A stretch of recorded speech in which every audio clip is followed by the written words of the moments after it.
Agora deixa eu te contar.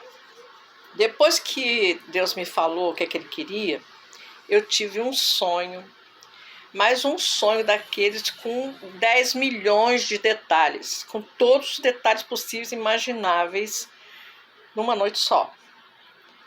A minha filha chamou esse sonho de sonho profético, porque esse sonho ele explicava mais ou menos qual era a intenção de Deus. Tá? Então eu vou te contar mais ou menos rapidamente, não vou estragar a surpresa para você ler o livro não. Mas é o seguinte, eu comecei a sonhar que eu estava numa casa, eu não sei como que eu cheguei nessa casa, eu sei que eu já estava lá dentro dessa casa.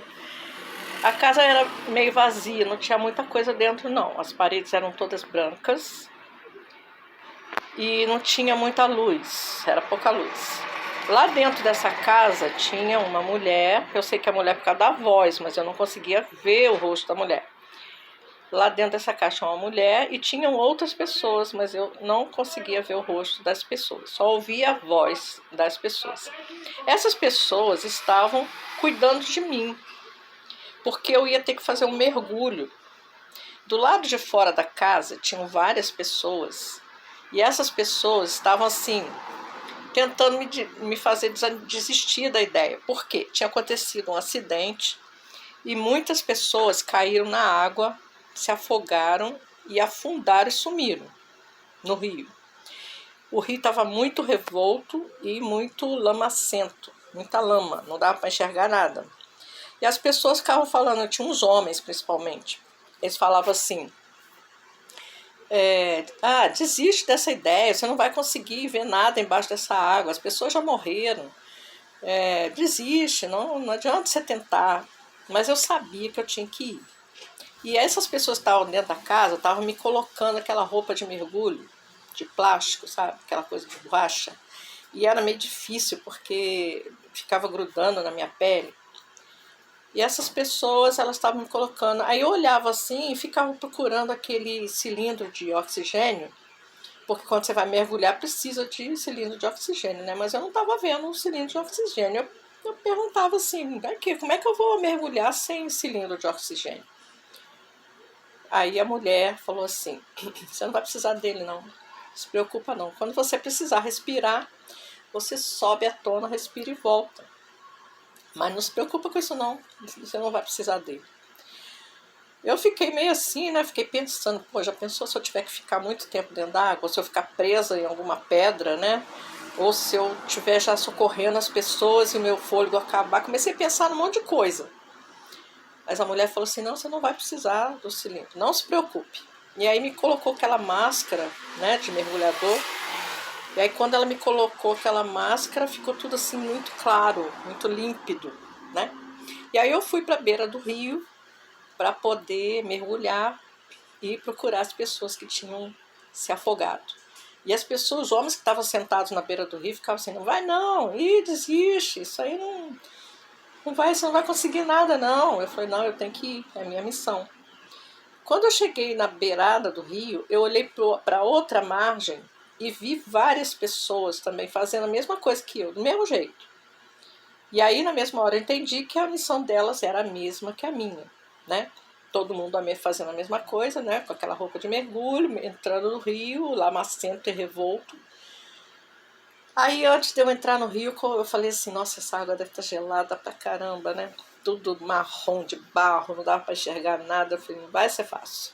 Mas, quando eu coloquei o pé no rio, na água, a água estava quentinha, né? Uma temperatura agradável. E o movimento da água não estava me atrapalhando em nada, não. Eu estava me sentindo normal.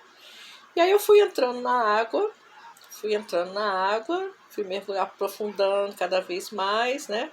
Primeiro foi só o pé, depois o tornozelo, até chegar no joelho, depois foi subindo até a coxa, até a minha cintura.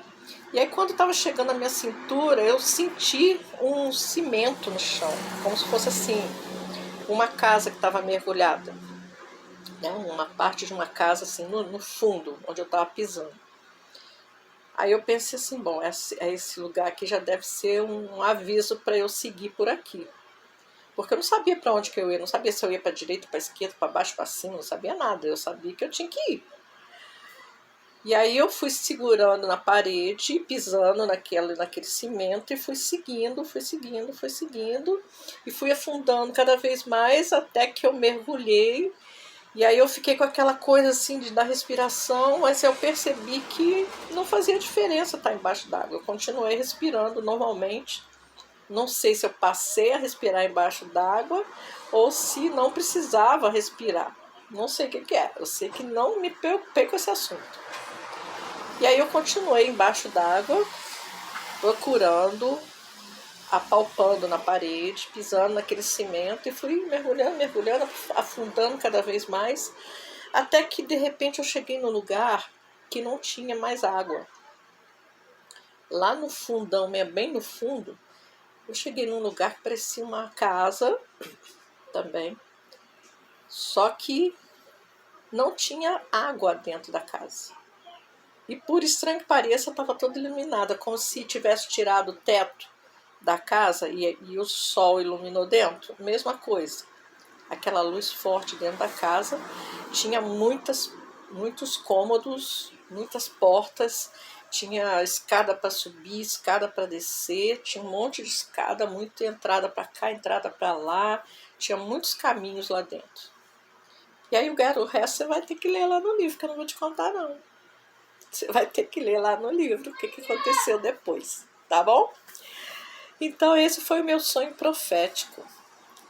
E se você quer me ajudar a que outras pessoas conheçam esse sonho profético também, me ajuda a divulgar, curta, comenta, compartilhe e participe da vaquinha, né? Porque assim esse livro vai chegar na mão de um monte de gente.